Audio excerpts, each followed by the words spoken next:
Alright guys, back with another video. In the last video we talked about the characters that are coming in the next patch, and we've already looked at the first character in Eidolons. So it's time to move on to the next character. This time we're going to be looking at Xuan, a pink cat who can deflect bullets like it's nobody's business. I have to say, her entry was a real banger. In my opinion, out of all the characters from Xianzhou, I think her first encounter in the main story was the best. But I guess Lunes was better. But anyways, we're not here to talk about that. In this video we're gonna go through her entire kit, her Eidolons, how to build her, and her preferred teams. So without further ado, I'm Sho and this is my pre-release analysis for Miss Xuan. So Xuan is going to be the first quantum character from the preservation path, a great addition to the already busted element quantum. With her, players will finally be able to try the mono quantum team, which have the potential to tackle any content in the game, regardless of the elemental weakness. Of course, the two main characters of the team are Sela and Silver Wolf, but we're not here to discuss about those two. Xuan, being a preservation character, has somewhat different and unique supportive capabilities. The preservation path helps the team by mitigating incoming damage and dealing some damage themselves. Up till now, the preservation character we have seen are characters like the Fire MC, Japard, and March 7th, all of whom mainly uses shields to mitigate damage. But Xuan takes a different approach. She absorbs some amount of damage the ally are taking while increasing their max HP. Her personal damage is also pretty high, as expected from a limited 5-star character. Looking at her traces, her basic attack is nothing special. It's the standard basic attack, deals minor quantum damage to a single enemy, the usual stuff. Her skill though is going to be her main gimmick. This is going to be the skill that you want to always be active. When she uses her skill, she activates a buff called Matrix of Prescience for 3 turns. Now while this buff is active, Xuan will absorb some amount of damage her allies are taking. Also, while this buff is active, Xuan will increase the crit rate and max HP of all allies. For how much? At level 10, her skill will provide around 12% crit rate to all allies and increase their max HP by 6% of Xuan's max HP. Also, she will absorb about 65% of the damage the allies take. Now, this damage absorption will take place before any shields. That means if your characters have a shield, Xuan won't wait for the shield to break and then absorb the damage. Her damage absorption will count both the allies and their shield's HP while absorbing the damage. It's a unique way to mitigate damage, exactly why you want this buff to be active all the time. Also, this buff will get dispelled when Xuan dies, stating the obvious right there. Now before I talk about her ultimate, let's go through her talent first. Her talent is going to be like a second layer of mitigation on top of her skill. While Xuan is alive on the field, damage taken by all team members will be reduced by around 18% at level 10. This is going to be a permanent buff which will activate at the start of the battle. Also, when Xuan's HP is low, she will automatically restore her own HP based on the percentage of HP she already lost. This effect can have up to 2 trigger counts at any given time. Now this would be even better if she could provide that healing to everyone rather than just only herself. But still, this will make her pretty hard to kill. But then if Xuan gets hit by a killing blow, she will simply die. The healing won't trigger at that point. Also, I said the healing has 2 trigger counts at max, but it will only trigger once by default. If you want to increase the trigger count to 2, then we have to use her ultimate. When Xuan uses her ultimate, she will deal quantum damage to all the enemies and obtains 1 trigger count of the talent. Now the ultimate is nothing special except for the extra trigger count. Still, the damage is pretty solid. Lastly, her technique. Xuan will activate a barrier of sword. While this barrier is active, your character will not enter battle while attacked by random enemies. And if your character enters the battle in this state, then after entering battle, the Matrix of Prescience, her skill, will automatically activate. The barrier thing is kinda similar to Seely's technique. Both can prevent you from entering unnecessary battles, I guess. But the second part is really good, like Luocha's technique, where he starts the battle with his healing field. And here, Xuan will start with her Matrix buff. Now moving on to her passives. Her first passive makes it so that when Matrix of Prescience is active, Xuan will regenerate 20 extra energy when she uses her skill. Since the Matrix buff lasts for 3 turns, you want to use her skill every 3rd turn, just before the buff run out. Her second passive is a pretty good one. When Xuan's ultimate is used, she will heal all other allies based on Xuan's max HP. The heal might not be that big, but still, since we are not working with any shields here, small may it be, characters will eventually take some damage. So having a bit of heal in her kit is really helpful. Finally, her third passive nullifies any crowd control debuff from the enemy while the Matrix buff is active. This can occur only once for every time Xuan uses her skill. So like whenever Xuan uses her skill, she will kinda give all the allies a one-time immunity from any crowd control debuff. And if she uses her skill again, the immunity buff will refresh as well. A solid passive. Her stat bonuses are also great, giving her crit rate, some much needed effect res, and HP. Anyways, after going through her whole kit, there are some real strengths about her that I see.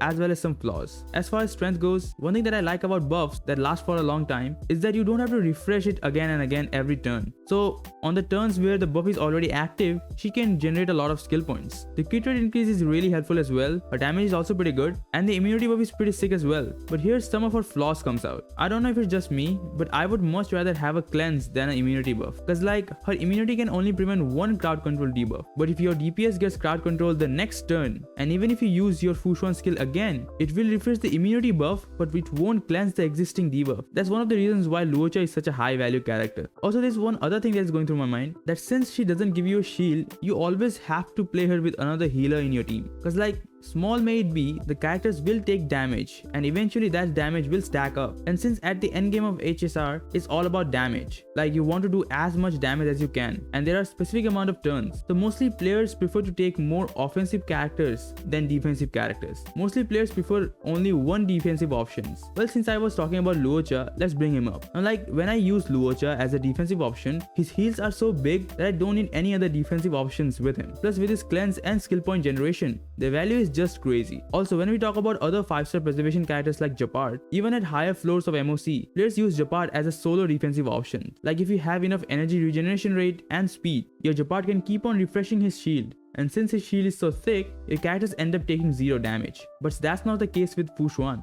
Granted, she doesn't have to worry about herself because of her talent giving her big heals, and yeah sure, her ultimate can heal all allies, but can that heal be enough? Since her ultimate's healing is based on her max HP, you have to build her quite bulky for her to heal a decent amount. Cause like her passive heals around 5% of her max HP, so for a decent heal like 300 to 400, you have to build her around 6000 HP. Now of course, this is a bit much on my part. I'm expecting too much from her as healing is not her main strength, as she is not an abundance character. And who knows, her damage absorption might be so insane that the team might take way less damage. But for all this to be confirmed, some testing have to be done after her release. For now, to me she seems to be a well-balanced character. So how should we build her? Well, there are two ways you can build her. Either you go for the damage build, as her multipliers are pretty high, or you go for a defensive build, maxing her HP. For a damage build, either you go for the quantum set or you go for the genius set. The quantum set will give you more damage by ignoring enemy defense while dealing damage, and as for the genius set, it will be great for an all-rounder build. This set will be a great choice for both defensive and offensive build. It will give her a lot of HP and crit rate. For the 2-piece set, there is only one option that's good for her, and that's gonna be the inner Salsaro set for the extra crit rate and that sweet ultimate damage boost. Now, the main stat for this build are as follows. Since Fu Xuan scales of HP, you wanna go HP percentage or crit on the body, HP percentage or speed on the boots, quantum damage boost on the sphere, and HP percentage on the rope. Since she gets a lot of energy from her passive, you don't have to use an energy regen rope. As for the substats, focus on getting crit, HP percentage, and speed in that order. For the second build, that is the defensive build, you wanna go for either the Disciple set or the Guard of Weathering Snow set.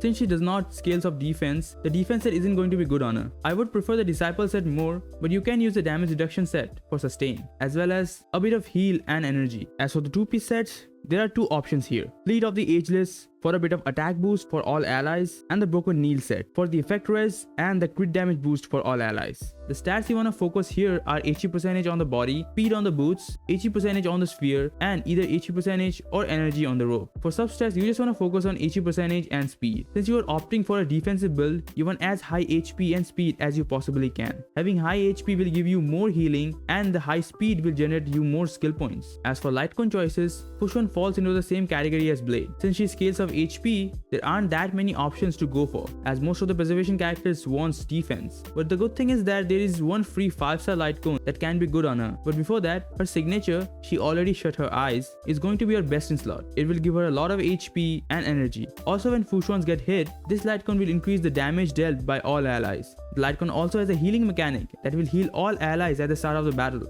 It's definitely made for her. Still, I wouldn't say that it's a must-have or anything. Yeah, the passive is great, but it's not that universal, as not many preservation character wants HP, at least not for now, but it may change in the future. Now for other options, we can narrow down her choices as she wants HP. Sadly, the Japard Litecoin is not good for her either. The best might be the Herta Store Litecoin, though it doesn't give her HP, but the shield and the effect resist can be great addition. As for 4 stars, there are two choices, Landau's Choice or We Are Wildfire. Now both reduce damage taken. Wildfire reduces damage taken for all allies, and as a heal, but it only lasts for 5 turns. Landau's choice reduces the damage taken by Fu Xuan herself and increases her chance to get hit. Both in my opinion is kinda similar in value. You can just choose whatever you prefer. There's also a 3-star option which can heal her when she uses her ultimate, but still I would recommend you to go for either the Hersa store one or any of the 4 stars. Now let's hop on to some team comps. Now since she is not a damage dealer, you can pretty much use her with any kind of team where you need a defensive option. Though still, the most likely team for her to be used in is going to be the Mono Quantum team that everyone is so hyped about. The team will consist of Seely, Silverwolf and Fu Xuan, and another Quantum character, preferably Lynx, the upcoming 4-star Quantum Abundance character. Now earlier I was kinda saying that you would need a healer with your Fu Xuan, and Lynx can fit that spot. Also, if you use a healer with her, then you can go straight damage build on her. But it might be possible that after a release, she will be just fine on her own, and having a healer becomes an overkill on the healing. But there is also the thing that there is no cleansing on her,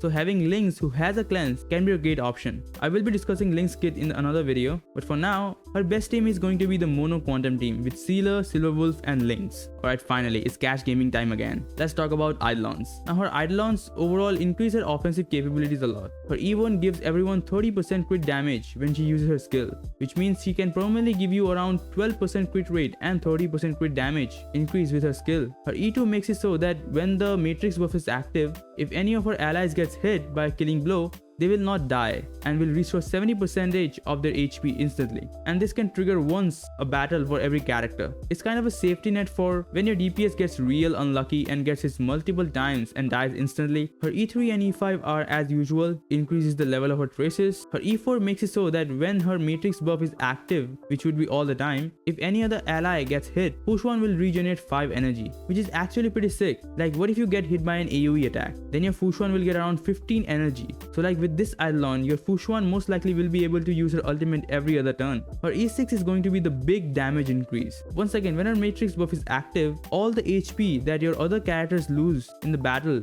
will be accumulated, and when Fu Xuan uses her ultimate, she will deal increased damage based on that accumulated lost HP. This effect will be reset when she uses her ultimate. Now if you have her E6, you should always prefer her damage build over the defensive one. Her multipliers for her ultimate were already pretty good, but with this, she will be able to do some significant damage. But of course, you don't have to go for any of these. In a team, your DPS is expected to do the damage, not your tank. Still, the initial ones are pretty solid, so if you end up pulling multiple copies of her, it's gonna be totally worth it. Well, that's going to be everything that I have to say about Fu Xuan. I really can't believe that this video is longer than my Lune video, which by the way, if you haven't watched yet, please go check it out. Considering her simple kit, I thought it's going to be a short video, but it ended up becoming kinda long. Overall, I think that she definitely is a great and well-balanced character to pull, but not as valuable as characters like Silverwolf or Luocha. The value that those characters provide are just too high for Fu Xuan to compete against. But also on the other hand, she doesn't really need to compete with them to be good. If you like her, then just go for her. With that, thank you very much for watching. If you found this video helpful, be sure to drop a like